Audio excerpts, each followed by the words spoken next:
ಎಲ್ಲರಿಗೂ ನಮಸ್ಕಾರ. ವೆಲ್ಕಮ್ ಮೈ sauce kitchen. ಈ ದಿನ ನಾನು ಕಾಯಿ ಟೊಮೆಟೊ ಚಟ್ನಿಯನ್ನು ಮಾಡ್ತಾಯಿದ್ದೀನಿ. ತುಂಬ ರುಚಿಯಾಗಿ ತುಂಬ ಚೆನ್ನಾಗಿತ್ತು. ಬನ್ನಿ ಯಾವ ರೀತಿಯಾಗಿ ಮಾಡೋದು ನೋಡೋಣ. ಈಗ ನಾನು ಇದನ್ನು ಚೆನ್ನಾಗಿ ತೊಳೆದಿಟ್ಕೊಂಡಿದ್ದೀನಿ. ಇವಾಗ ಇದನ್ನು ನಾನು ಕಟ್ ಮಾಡಿ ಇಟ್ಕೊಳ್ತೇನೆ. ನೋಡಿ ಈ ರೀತಿಯಾಗಿ ಸಣ್ಣದಾಗಿ ಹೆಚ್ಚಿಟ್ಕೊಂಡಿದ್ದೀನಿ ಟೊಮೆಟೊವನ್ನು. ಬನ್ನಿ ಇದಕ್ಕೆ ಏನೇನು ಪದಾರ್ಥಗಳು ಬೇಕು ಚಟ್ನಿಗೆ ಅಂತ ನೋಡೋಣ. ನೋಡಿ, ಇದಕ್ಕೆ ಬೇಕಾದಂಥ ಪದಾರ್ಥಗಳು: ಎಳ್ಳು, ಮೆಂತ್ಯ, ಬೆಲ್ಲ, ಹಸಿಮೆಣಸಿನಕಾಯಿ, ಕರಿಬೇವು, ಇಂಗು ಹಾಗೂ ಒಣ ಕೊಬ್ಬರಿ ಮತ್ತು ಸಣ್ಣಗೆ ಹೆಚ್ಚಿದಂತಹ ಹಸಿ ಕಾಯಿ ಟೊಮೆಟೊ. ಇದಿಷ್ಟು ಪದಾರ್ಥಗಳನ್ನು ತಗೊಂಡಿದ್ದೀನಿ. ಮೊದಲಿಗೆ ಮೆಂತ್ಯ ಕಾಳನ್ನು ಹಾಕ್ತಾಯಿದ್ದೀನಿ.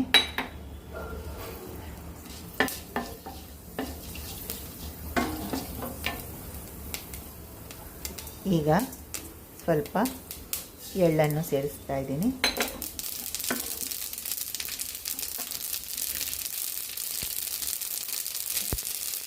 ಈಗ ಕರಿಬೇವನ್ನು ಹಾಕ್ತಾ ಇದ್ದೀನಿ.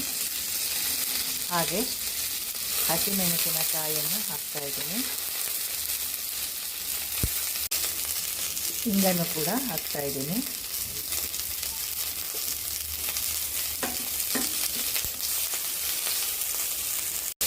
ಈಗ ಹೆಚ್ಚಿದಂತಹ ಕಾಯಿ ಟೊಮೆಟೊವನ್ನು ಕೂಡ ಸೇರಿಸ್ತಾ ಇದ್ದೀನಿ ಇದಕ್ಕೆ.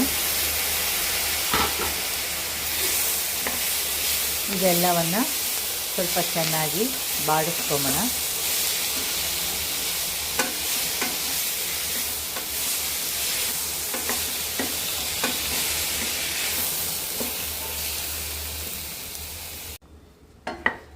ನೋಡಿ, ಈಗ ಚೆನ್ನಾಗಿ ಬಾಡಿದೆ ಕಾಯಿ ಟೊಮೆಟೊ. ಈ ಹಂತದಲ್ಲಿ ನಾನು ಒಣ ಕೊಬ್ಬರಿಯನ್ನು ಹಾಕ್ತೀನಿ. ಹಾಗೆಯೇ ಇದಕ್ಕೆ ಸ್ವಲ್ಪ ಬೆಲ್ಲವನ್ನು ಕೂಡ ಸೇರಿಸ್ಕೊಂಡ್ಬಿಡ್ತೀನಿ. ಇದು ಹುಳಿ ಇರೋದ್ರಿಂದ ಟೊಮೆಟೊ ನಾನು ಹುಣಸೆ ಹಣ್ಣನ್ನು ಹಾಕಿಲ್ಲ. ಸೊ ಇದನ್ನು ಸುಮ್ಮನೆ ಹಾಗೆ ಒಂದ್ಸಲಿ ಮಿಕ್ಸ್ ಮಾಡಿಬಿಟ್ಟು ಸ್ವಲ್ಪ ತಣ್ಣಗಾದ ಮೇಲೆ ನಾನು ಮಿಕ್ಸಿ ಜಾರ್ಗೆ ಹಾಕ್ತೀನಿ. ನೋಡಿ, ಈಗ ಇದಕ್ಕೆ ಕೊತ್ತಂಬರಿ ಸೊಪ್ಪನ್ನು ಹಾಕ್ತಾಯಿದ್ದೀನಿ. ಹಾಗೆಯೇ ರುಚಿಗೆ ತಕ್ಕಷ್ಟು ಉಪ್ಪನ್ನು ಕೂಡ ಇದಕ್ಕೆ ಸೇರಿಸ್ಕೊತಾ ಇದ್ದೀನಿ. ಇದನ್ನೆಲ್ಲ ಇವಾಗ ಸ್ವಲ್ಪ ತರಿತರಿಯಾಗಿ, ತುಂಬ ನುಣ್ಣಗಿರಬಾರ್ದು ಚಟ್ನಿ, ಸ್ವಲ್ಪ ತರಿತರಿಯಾಗಿ ರುಬ್ಕೊಂಡು ಬರೋಣ. ನೋಡಿ, ಈಗ ಸಾಸಿವೆ,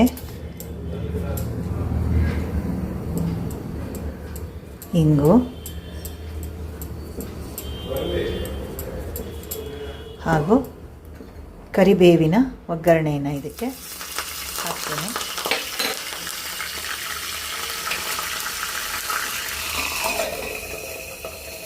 ನೋಡಿ, ಇದನ್ನು ನಾನು ನೀರು ಹಾಕ್ದಲೇ ರುಬ್ಕೊಂಡಿದ್ದೀನಿ. ಎಷ್ಟು ಚೆನ್ನಾಗಿ ಬಂದಿದೆ. ಸ್ವಲ್ಪ ತರ್ತರಿಯಾಗಿ ಇರಬೇಕು. ಇದನ್ನು ನೀವು ಬಿಸಿ ಬಿಸಿ ಅನ್ನ ಕಲಿಸ್ಕೊಂಡು ತಿನ್ಬೋದು. ಚಪಾತಿ, ರೊಟ್ಟಿ, ದೋಸೆ ಎಲ್ಲ ತುಂಬ ಚೆನ್ನಾಗಿರುತ್ತೆ. ಖಂಡಿತ ಒಮ್ಮೆ ಟ್ರೈ ಮಾಡಿ. ಈಗ ನಾನು ಇಂಗು, ಸಾಸಿವೆ, ಕರಿಬೇವಿನ ಒಗ್ಗರಣೆಯನ್ನು ಕೂಡ ಇದಕ್ಕೆ ಹಾಕೋತಾ ಇದ್ದೀನಿ. ಎಲ್ಲ ಚೆನ್ನಾಗಿ ಮಿಕ್ಸ್ ಮಾಡೋಣ. ಈಗ ಇದು ಚಟ್ನಿ ತಿನ್ನೋದಕ್ಕೆ ರೆಡಿಯಾಗಿದೆ. ನೋಡಿ, ಈಗ ಚಟ್ನಿ ಸವಿಯೋಕ್ಕೆ ಸಂಪೂರ್ಣವಾಗಿ ರೆಡಿಯಾಗಿದೆ. ಯಾವುದೇ ನೀರು ಹಾಕಿಲ್ಲದೆ ಇರೋದ್ರಿಂದ, ಒಣ ಕೊಬ್ಬರಿ ಹಾಕಿರೋದ್ರಿಂದ ನೀವೊಂದು 3-4 ದಿನ ಫ್ರಿಜ್ಜಲ್ಲಿ ಇಟ್ಕೊಂಡು ಆರಾಮಾಗಿ ಉಪಯೋಗಿಸ್ಕೋಬೋದು. ನೋಡಿ, ಈ ವಿಡಿಯೋ ನಿಮಗೆ ಇಷ್ಟ ಆದರೆ ಲೈಕ್ ಮಾಡಿ, ಸಬ್ಸ್ಕ್ರೈಬ್ ಮಾಡಿ, ಶೇರ್ ಮಾಡಿ. ಹೀಗೆ ನನಗೆ ಪ್ರೋತ್ಸಾಹ ನೀಡ್ತಾಯಿರಿ. Thank you.